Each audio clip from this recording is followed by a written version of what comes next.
everybody has speculations and opinions, but at the end of the day, we're all just trying to get to the truth. That's all that matters to us. Yeah. And that's why we're all here. So during this thing, somebody can say one thing and then a light bulb will go off on one of our heads and it'll change the course of our destiny. Join us Monday, July 12th for the world premiere of Level-Headed Podcast, where our first guest will be O.D.D TV. Oh shit, dude, are you announcing this on Level-Headed Podcast? Yeah, no one knows. Oh, yeah.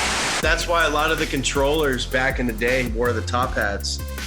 Could have something to do with their elongated skulls. Right, and shit. I never thought about that, Johnny. The Rothschilds, they wear top hats all the time back in the 1800s. Yep. Outer space is sideways. Not upper space. Not upper space. Yeah. Outer space. Outer.